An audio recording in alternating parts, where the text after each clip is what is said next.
우리 하나님의 말씀 같이 한 구절 찾아 읽겠습니다. 예레미야애가 3장입니다.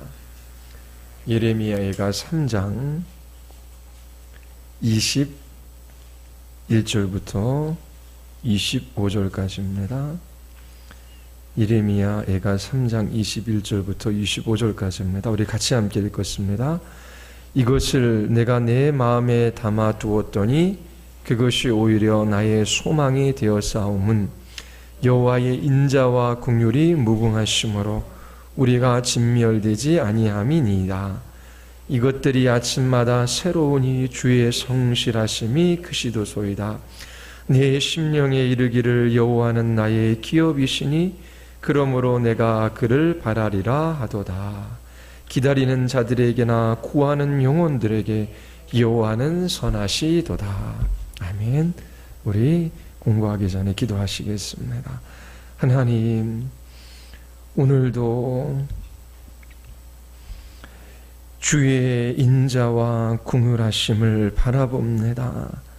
우리와 같은 죄인들이 진멸당하지 아니하고 주의 자녀로 일컬음을 받고 주님의 나라를 소망하며 이 길을 믿음으로 걸어갈 수 있는 이유는 주의 성실하심에 있사옵나이다.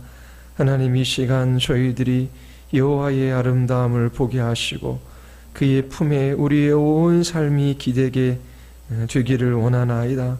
하나님, 참으로 우리에게 삼위일체 하나님을 아는 참된 지식을 허락하여 주셔서 하나님을 신앙하는 바른 믿음의 삶 살아가게 하여 주시옵소서. 주님께서 그리스도의 생명과 생명의 부유함을 이 공동체에 허락하여 주시기를 간절히 원하오며 예수 그리스도의 이름으로 기도드리옵나이다. 아멘. 여러분들의 인생 가운데 가장 복된 날은 언제였습니까? 그리고 때로는 기억하지도 쉽지 않은 날도 있지요. 좋은 날은 우리가 기억하며 기념일로 삼습니다. 저는 인생에 있어서 가장 중요한 3가지 사건, 제가 시골에 있는 교회를 다니다가 전에 그렇게 해서 신앙생활 하던 교회에 하나님께서 17년 동안 있게 하신 것, 그날을 기억합니다. 6월 29일입니다. 그리고 하나님께서 아내를 만나게 하시는 것. 저희 결혼기념일은 2월 12일이죠. 가물가물합니다. 저는 결혼기념일보다 하나님께서 만나게 하셨던 이제 그 두 번의 대화를 이제 더 많이 기억을 합니다. 그리고 하나님께서 이 교회에 오게 하신 날입니다.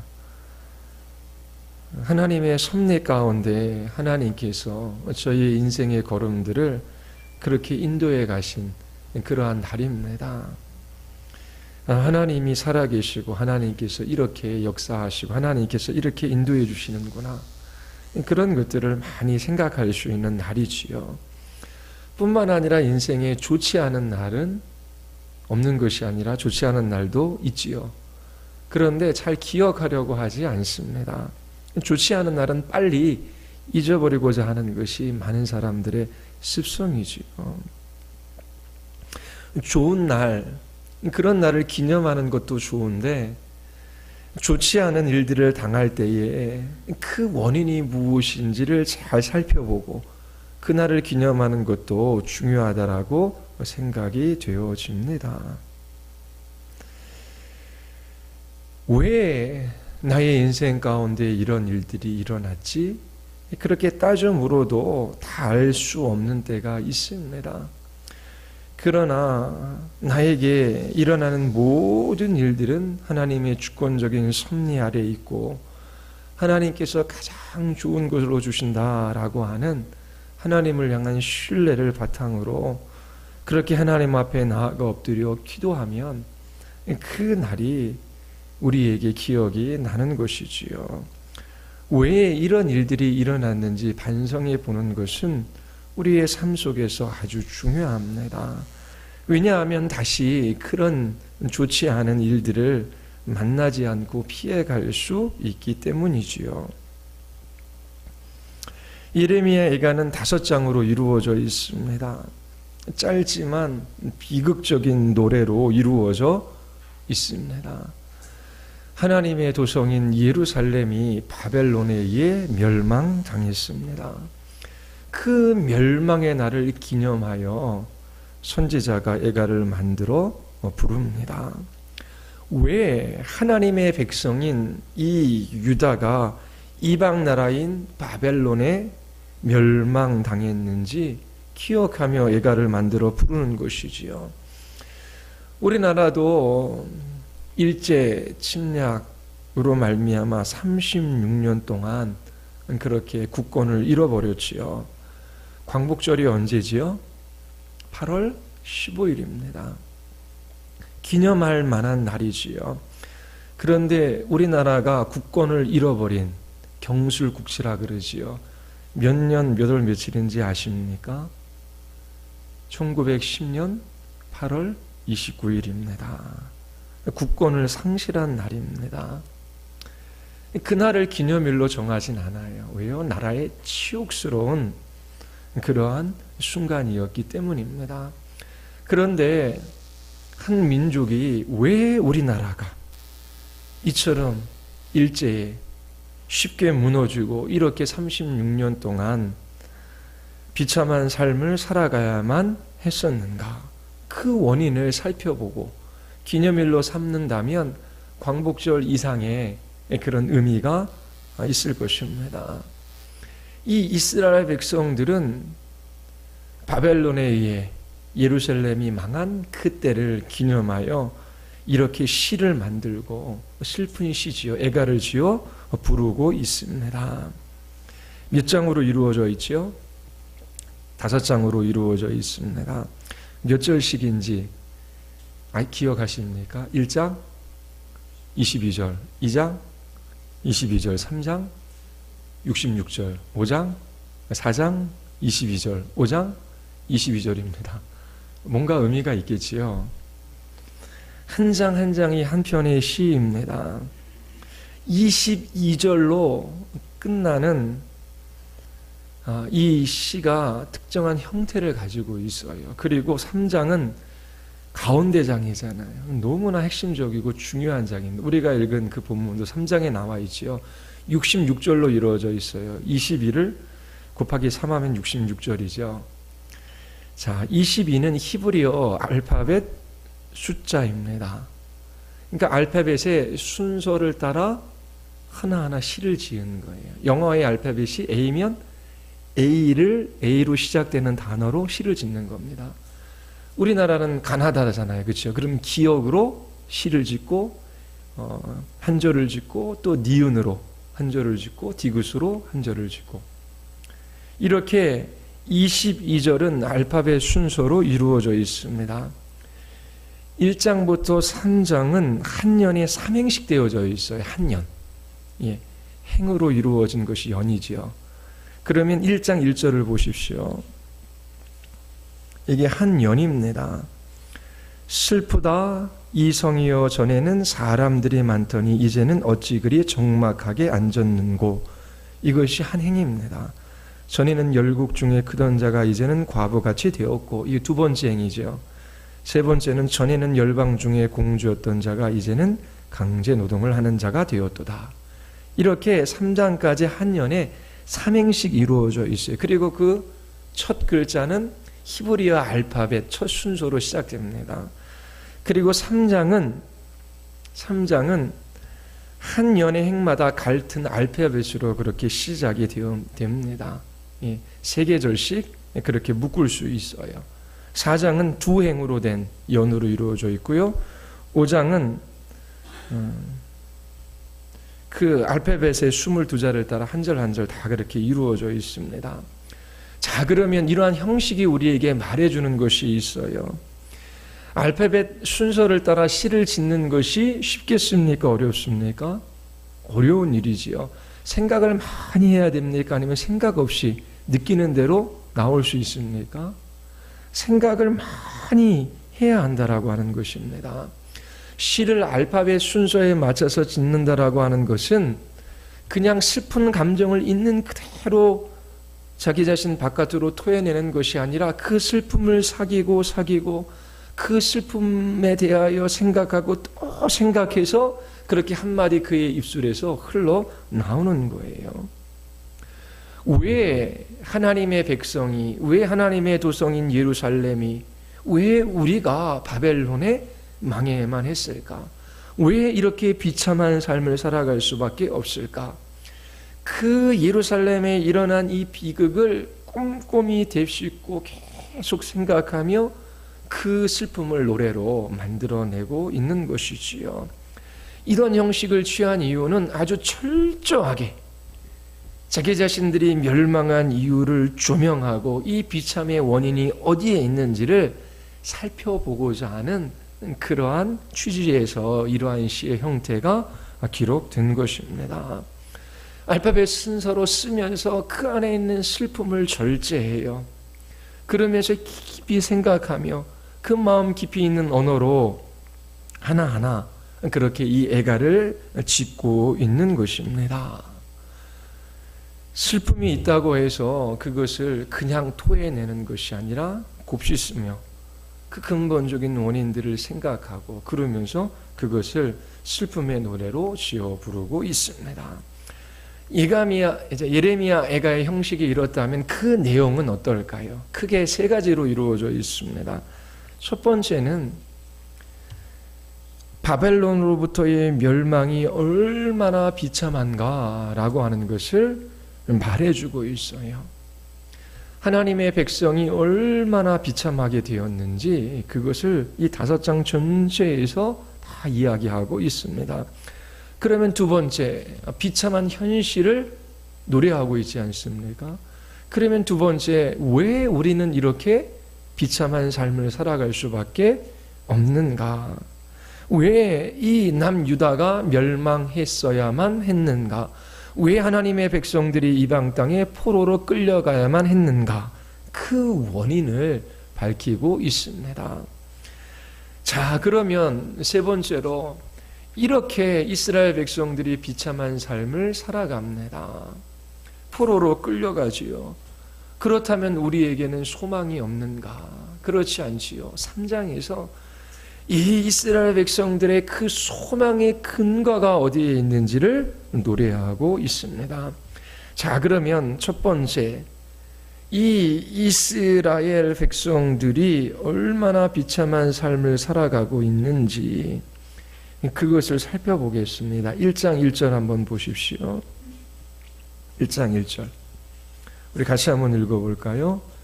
슬프다 이 성이여, 전에는 사람들이 많더니 이제는 어찌 그리 적막하게 앉았는고, 전에는 열국 중에 크던 자가 이제는 가부같이 되었고, 전에는 열방 중에 공주였던 자가 이제는 강제 노동을 하는 자가 되었도다.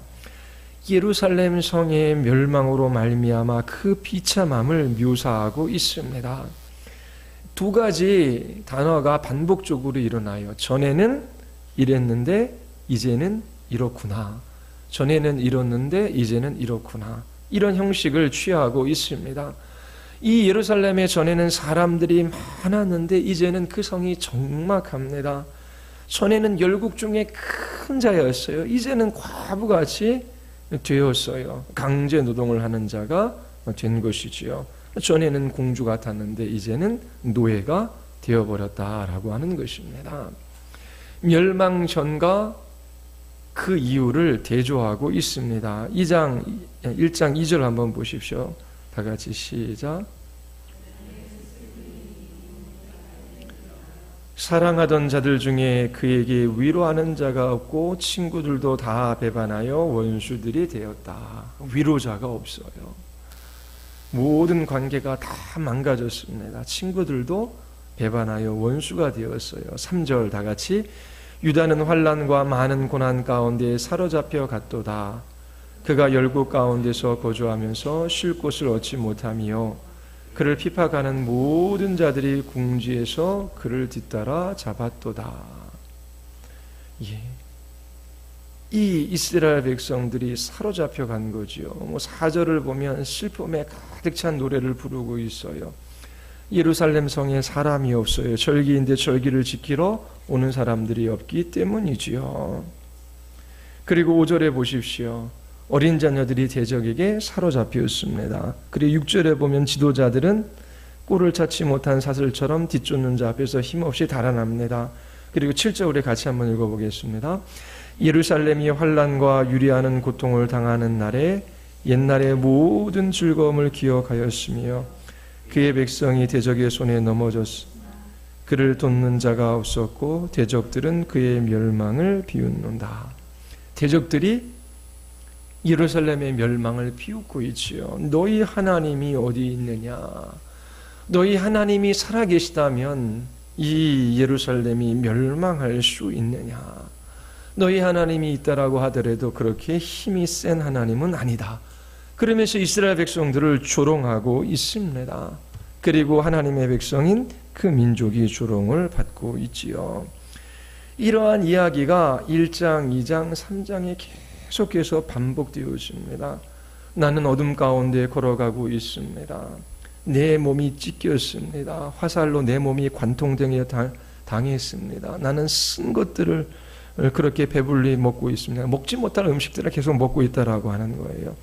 그리고 살 소망이 끊어졌습니다. 라고 하는 그러한 고백을 합니다. 그리고 반복되는 단어 중에 하나가 1장에서 모든이에요. 모든이라고 하는 것은 우리 3절, 4절, 6절 다 나오는데요.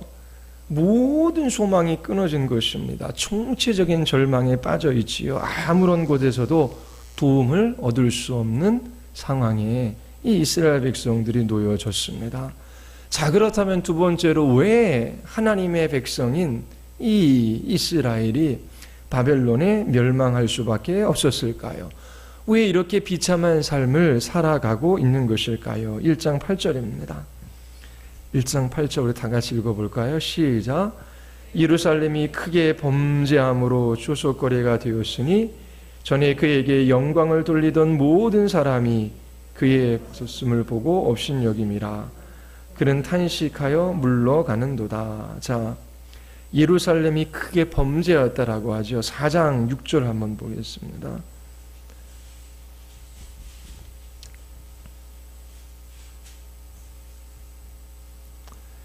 4장 6절입니다. 다 같이. 전에 소돔이 사람의 손을 대지 아니하였는데도 순식간에 무너지더니 이제는 딸 내 백성의 죄가 소돔의 죄악보다 무겁도다. 그러면서 4장 13절에는 선지자들의 죄들과 제사장들의 죄악들 때문이니, 그리고 5장 16절에 가면 오라 우리의 범죄 때문이니. 예루살렘의 멸망의 근원적인 원인이 뭐예요? 하나님이 바벨론의 신보다 힘이 없어서가 아니지요. 이스라엘 백성들의 죄 때문입니다. 하나님께서 이런 죄에 대해서 어떻게 하십니까? 진노하시지요. 죄에 대한 하나님의 심판과 진노 때문에 이스라엘 백성들이 이렇게 비참한 지경에 놓여질 수밖에 없었습니다. 그래서 2장 1절 한번 보십시오. 2장 1, 2, 3절입니다. 우리 같이 한번 읽겠습니다. 하나님께서 죄에 대해서 어떻게 하시는지 보겠습니다. 슬프다 주께서 어찌 그리 진노하사 딸 시온을 구름으로 덮으셨는가. 이스라엘의 아름다움을 하늘에서 땅에 던지셨으며 그의 진노의 날에 그의 발판을 기억하지 아니하셨도다. 주께서 야곱의 모든 거처들을 삼키시고 긍휼히 여기지 아니하셨으며 노아사 딸 유다의 견고한 성체들을 허물어 땅에 엎으시고 나라와 그 지도자들을 욕되게 하셨도다. 맹렬한 이 진노로 이스라엘의 모든 뿔을 자르셨으며 원수 앞에서 그의 오른손을 뒤로 거두어 들이시고 맹렬한 불이 사방으로 불사람같이 야곱을 불사르셨도다. 자, 이스라엘의 멸망의 원인이 무엇입니까? 왜 그렇게 그들은 비참한 지경에 이르렀습니까? 그들의 죄로 말미암은 하나님의 진노와 심판이 이 이스라엘에 임했기 때문입니다.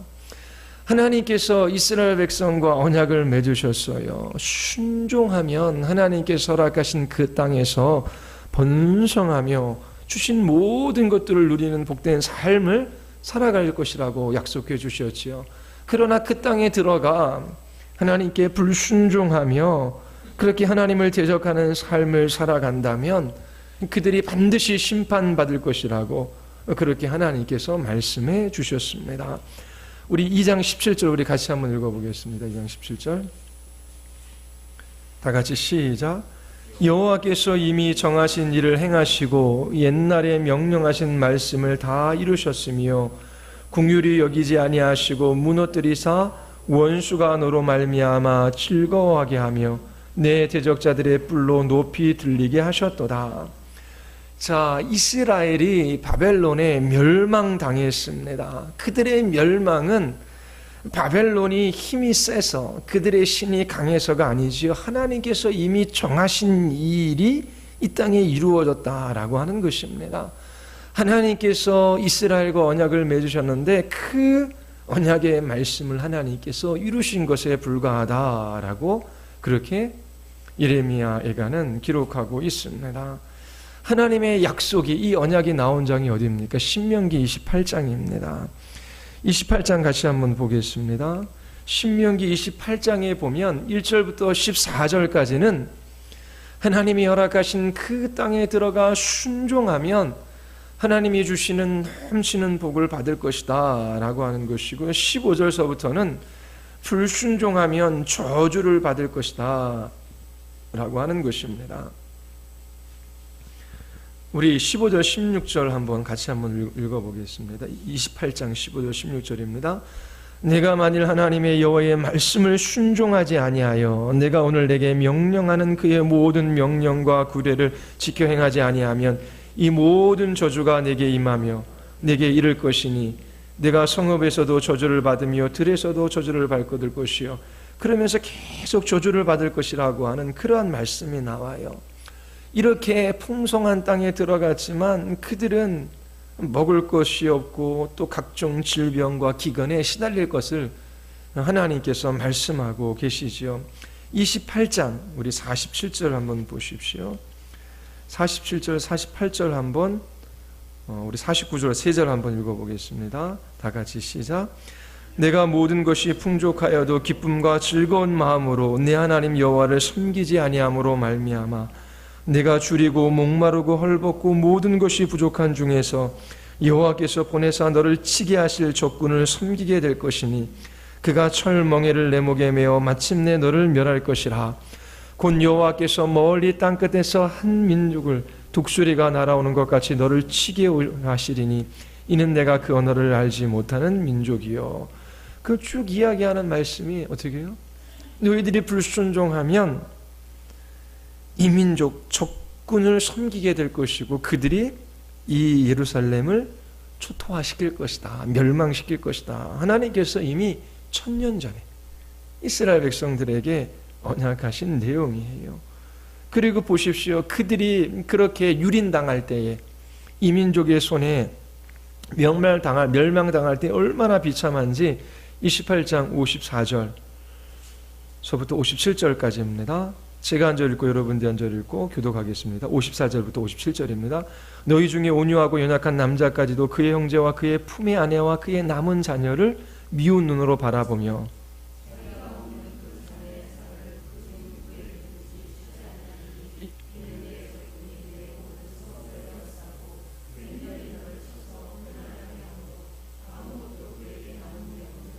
또 너희 중에 온유하고 연약한 분이여 곧 온유하고 연약하여 자기 발바닥으로 땅을 밟아 보지도 아니하던 자라도 자기 품의 남편과 자기 자녀를 미운 눈으로 바라보며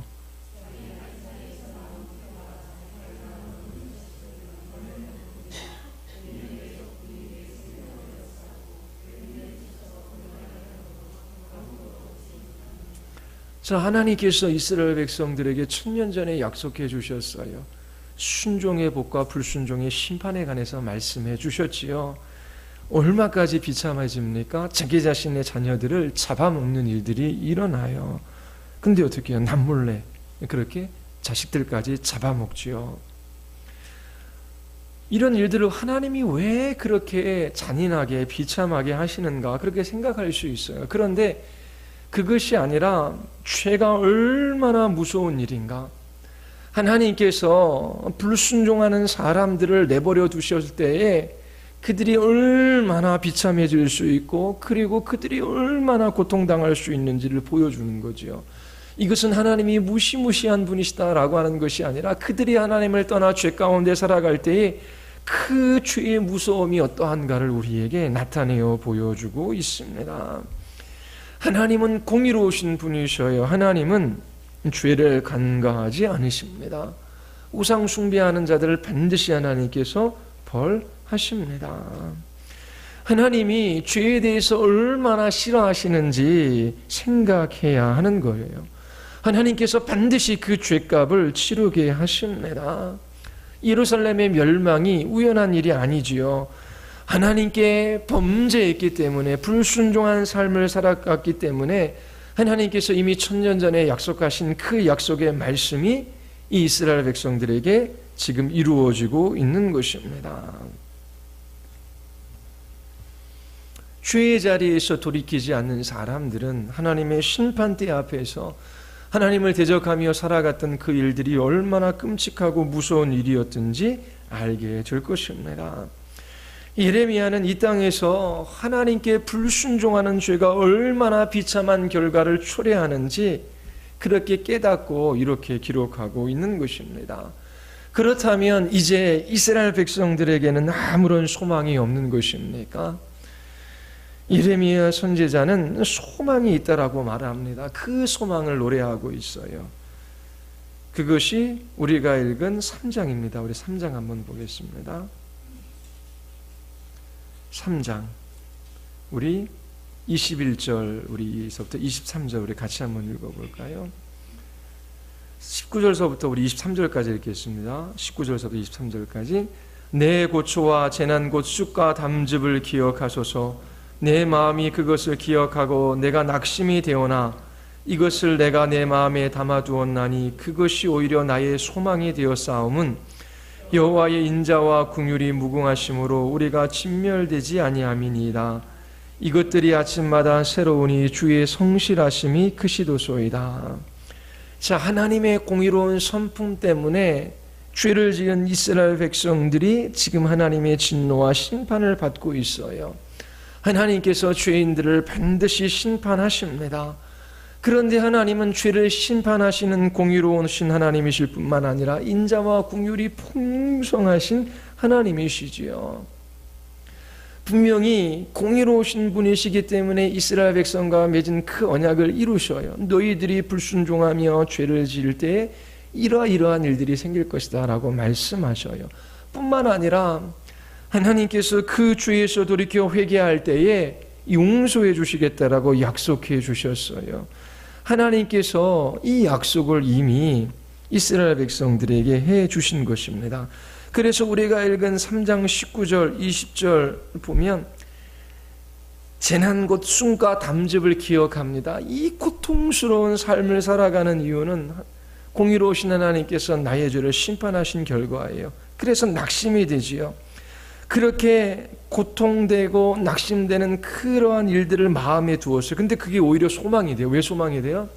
공의로우신 하나님이 그 약속의 말씀을 따라 심판하신 것처럼 인자와 긍휼이 풍성하신 하나님께서 그 말씀을 따라 회개하는 자들에게 용서함을 허락하여 주시기 때문이지요. 출애굽기 34장에 보면 여호와께서 그의 앞으로 지나시며 선포하시되 여호와라 여호와라 자비롭고 은혜롭고 노하기를 더디하고 인자와 진실이 많은 하나님이라. 인자를 천대까지 베풀며 악과 과실과 죄를 용서하리라. 그러나 벌을 면제하지는 아니하고 아버지의 악행을 자손 3세대까지 보응하리라. 어떻게 하나님께서 벌을 면제하지 아니하시며 인자를 천대까지 베풀며 악과 과실과 죄를 용서하십니까? 이전에 살펴본 내용이죠. 하나님께서 벌을 면제하지 않으신대요. 그런데 인자를 천대까지 베풀어 주신대요. 어떻게 벌을 멸하지 아니하시며 어떻게 인자를 천대까지 베풀어 주십니까? 그 아들 예수 그리스도, 그분을 벌하시고 그 인자를 천대까지 베풀어 주시는 것입니다.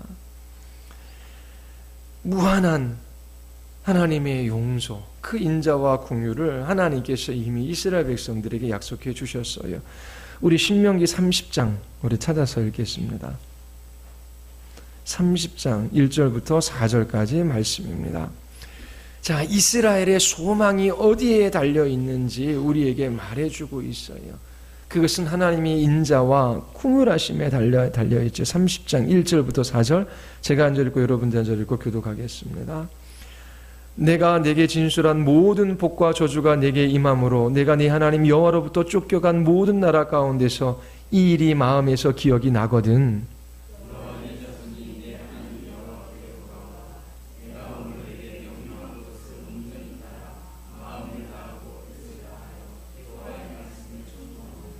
네 하나님 여호와께서 마음을 돌이키시고 너를 긍휼히 여기사 포로에서 돌아오게 하시되 네 하나님 여호와께서 흩으신 그 모든 백성 중에서 너를 모으시리니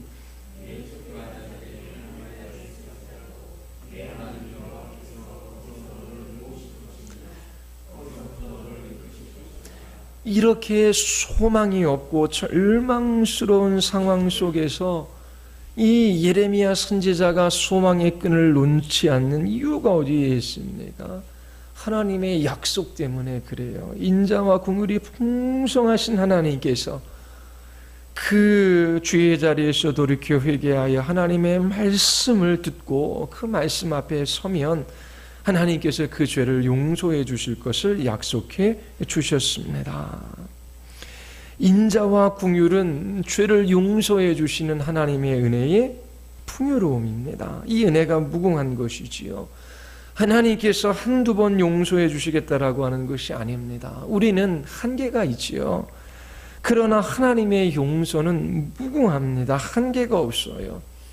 이스라엘 백성들이 진멸되지 아니하도록 하나님께서 그들을 회복시켜 주실 것을 약속해 주셨어요. 이 하나님의 성품에 기대어 이 예레미야 선지자는 이 슬픔 속에서도 소망을 노래하고 있습니다. 공의의 하나님께서 그 죄를 반드시 심판하십니다. 그런데 인자와 긍휼이 풍성하신 하나님께서 돌이켜 회개하며 주님의 말씀 앞에 서는 그 모든 죄인들을 향하여 무한한 용서를 베풀어 주십니다.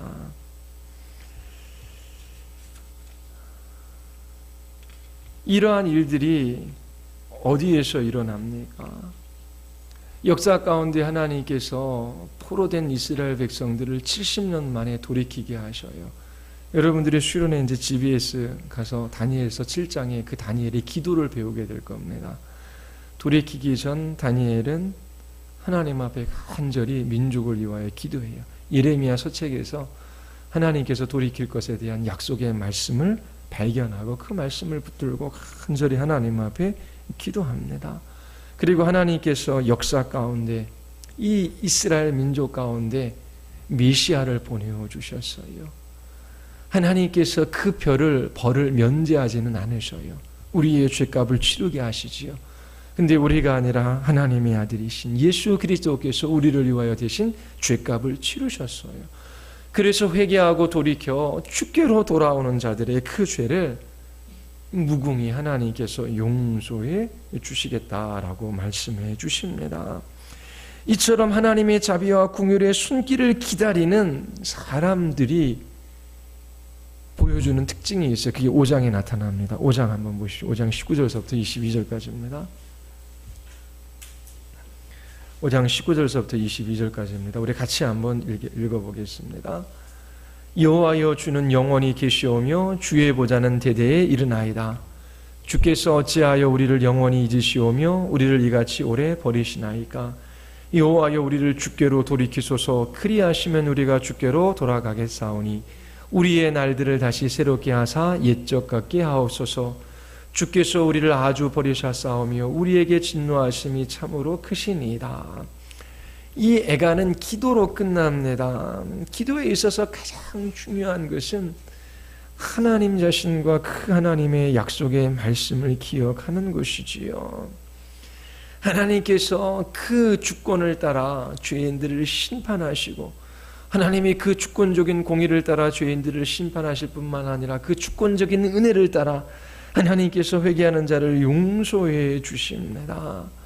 이 예레미야 선지자는 하나님 앞에 기도하지요. 무엇을 위하여 기도합니까? 하나님이 이 바벨론 포로에서 고향으로 돌아올 수 있도록 도와주시옵소서. 그런 기도가 아니라 하나님과의 관계의 회복을 위하여 기도하고 있습니다. 21절, 여호와여 우리를 주께로 돌이키소서. 그리하시면 우리가 주께로 돌아가겠사오니 우리의 날들을 다시 새롭게 하사 옛적 같게 하옵소서. 단지 멸망한 나라가 다시 회복되어지는 것이 아니라 하나님과의 관계가 회복되어지기를 그렇게 기도하고 있습니다. 하나님, 우리를 하나님께 돌이키게 하여 주시옵소서. 하나님과 바른 관계를 맺게 하여 주시옵소서라고 하는 기도입니다. 하나님께서 이 기도에 응답하시지요. 이스라엘 백성들이 돌이킵니다. 그리고 예루살렘 성이 회복됩니다. 그리고 메시아이신 예수 그리스도를 이 땅 가운데 보내어 주셔서 하나님과 우리 자신의 관계를 회복시켜 주십니다. 하나님께 우리의 죄를 고백하며 나아가 죄 용서를 구해야 하는 것입니다. 오늘날 시대에 교회들을 보십시오. 우리의 근원적인 죄는 삼위 하나님을 불신하며 그 하나님의 말씀 앞에 불순종하며 살아가는 것입니다. 수련회 가서 하겠지만 가장 큰 죄는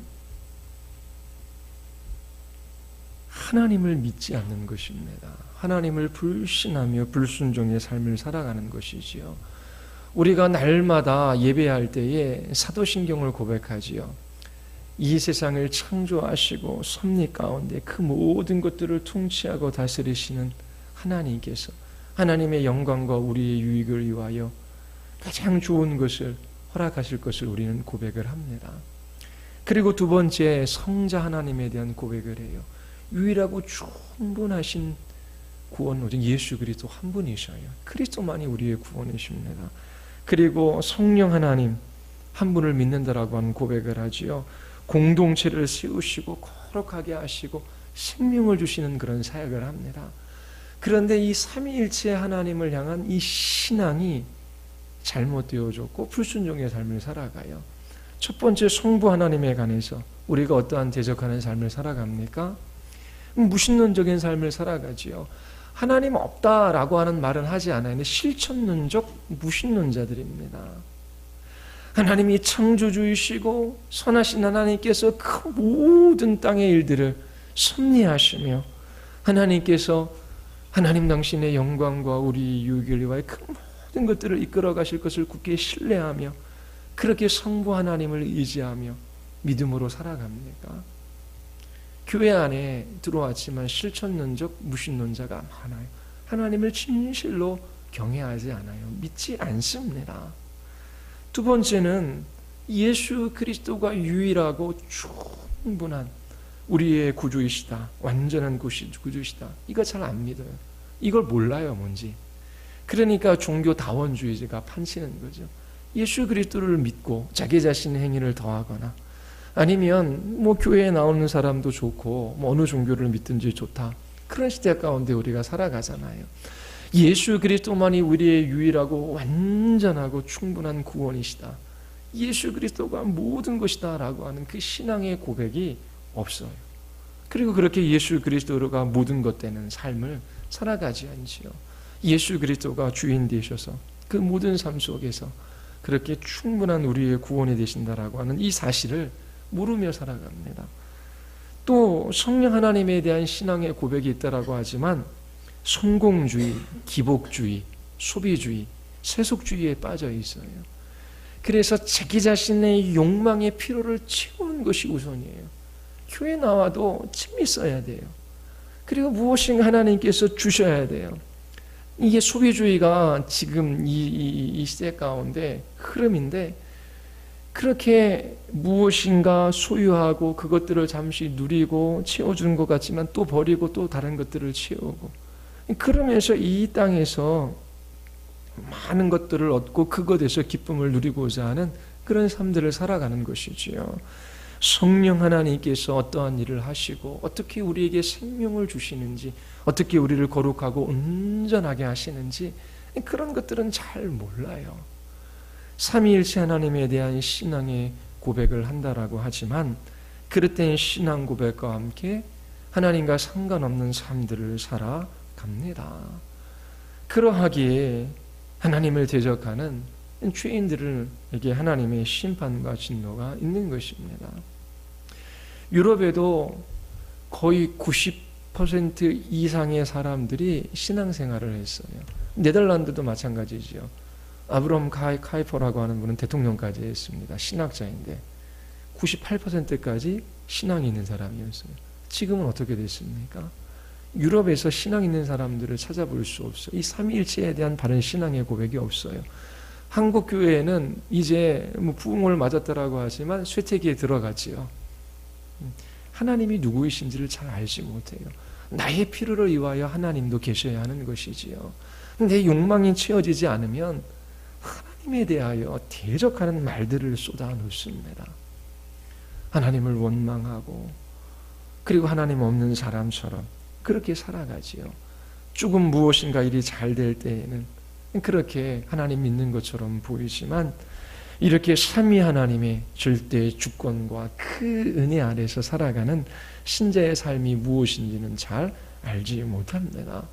지금 우리가 돌이켜 회개할 때 하나님, 우리를 하나님께로 돌이키게 하여 주시옵소서. 하나님과 바른 관계를 맺게 하여 주시옵소서. 삼위 하나님의 주권적인 구원하심과 그 은혜가 무엇인지를 깨달아 알기를 원하나이다. 그러면서 우리의 모든 비참함과 그 죄에서 돌이켜 하나님 앞에 회개해야 할 때가 바로 지금입니다. 하나님이 우리 하나님이시면 우리에게 무엇이 문제가 되겠습니까? 하나님을 하나님으로 알고 그 하나님을 하나님으로 섬길 수 있는 하나님의 백성들이 더해지기를 바랍니다. 그리고 그렇게 돌이켜 회개하는 자들에게 하나님께서 그 약속을 신실하게 이루어 가시는 하나님이심을 알며 그렇게 하나님의 성품에 기대어 사시는 여러분들이 되시기를 바랍니다. 우리 같이 한번 기도하시겠습니다. 하나님, 참으로 하나님이 하나님이신 것을 알게 하여 주시옵소서. 하나님, 참으로 하나님의 창조와 이 주권적인 은혜의 섭리와 또 유일하고 충분한 구주이신 예수 그리스도, 또 우리를 거룩하게 하시고 새 생명을 주시며 교회를 교회되게 하시는 성령 하나님의 사역에 관하여 하나님 알아가게 하여 주시옵소서. 하나님, 우리뿐만 아니라 우리의 자녀들이 참으로 하나님을 알게 하시고 이 땅 이 민족에 주께서 부흥을 허락하여 주셔서 참으로 하나님을 섬기는 교회의 민족 되게 하여 주시옵소서. 우리 같이 한번 우리 하나님 앞에 우리 기도하시겠습니다.